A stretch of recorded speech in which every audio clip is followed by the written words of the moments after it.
On the Benefits of Parasocial Relationships, written and read by Elizabeth Enix. My favorite podcasters are the ones who tell me they love me at the end of every episode. I'm confident that what they actually mean is something closer to, I appreciate you, but this awareness doesn't stop the smile from spreading across my face or the warmth from blooming in my chest when I hear those 3 words.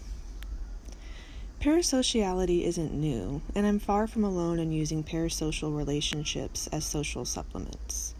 The term parasocial relationship was coined by psychologists Donald Horton and R. Richard Wall back in 1956, long before Apple Podcasts, Spotify, and Patreon were conceptualized.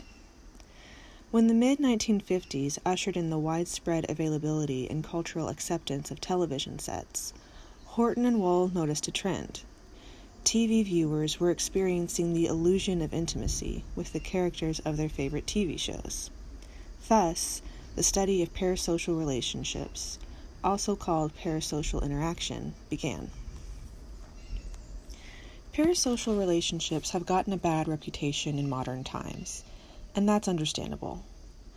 I'm old enough to remember the dangerously invasive, parasociality-fueled tabloid culture of the 1990s and the 2000s.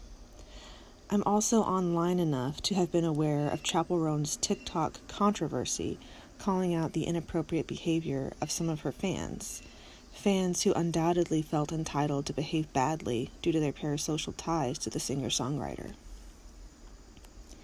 Indeed, at their worst, parasocial relationships can develop into dangerous obsessions that put everyone involved in them at risk. At their best, however, parasocial relationships can ease loneliness and soothe the pain of isolation. This may be especially true for young LGBTQ+ people, according to research that was released in 2024 by Hope Lab and Dr. Bradley Bond, a media psychology expert. Hope Lab surveyed 1,715 LGBTQ+ individuals, varying in age from 13 to 22, who were all based in the United States. Hope Lab then conducted co-distillation and sense-making sessions with 9 LGBTQ+ young people in an effort to dive deeper into the survey's findings. Overwhelmingly, the survey seemed to show that online conversations with like-minded individuals in connection with LGBTQ+ creators, especially smaller ones, can provide joy and validation for LGBTQ+ young people who may not have access to queer community offline. As Bond put it, parasocial relationships can play a vital role for LGBTQ+ young people who are dealing with isolation and lack of in-person support.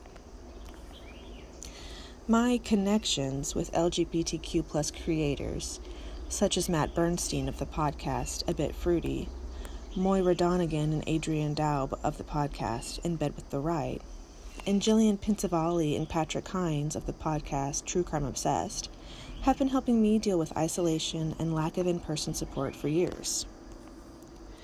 I'm a small-town queer who works 2 jobs, regularly cares for an assortment of domesticated animals, and makes every effort to be a good daughter, sister, cousin, niece, auntie, and pet parent.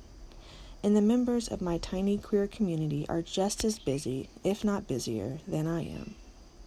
Some of them are single parents.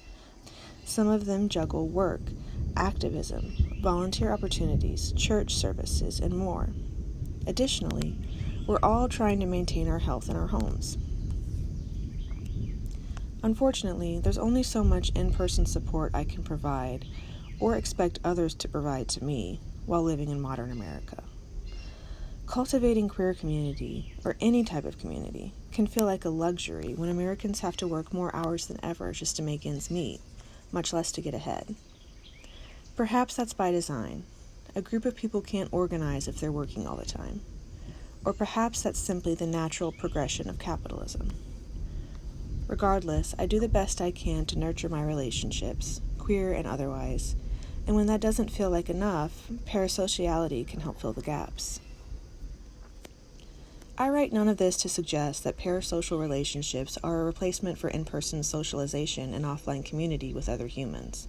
They're not. I don't believe anything can replace two-way friendships, relationships, and family bonds. Even so, I'll take community, or even the feeling of community, wherever I can get it, whether that's from podcasters, YouTubers, writers, or artists. As a bisexual woman living in the rural Bible Belt, I've experienced the positive impact parasociality can have. A parasocial relationship may technically be one-sided, but that doesn't mean it can't be healing, inspiring, soothing, or simply a great deal of fun. It can be all of these things and more. In the words of Mary Oliver, a small-town queer much wiser than myself, I never met any of my friends, of course, in a usual way. They were strangers and lived only in their writings. But if they were only shadow companions, still they were constant and powerful and amazing. That is, they said amazing things, and for me, it changed the world.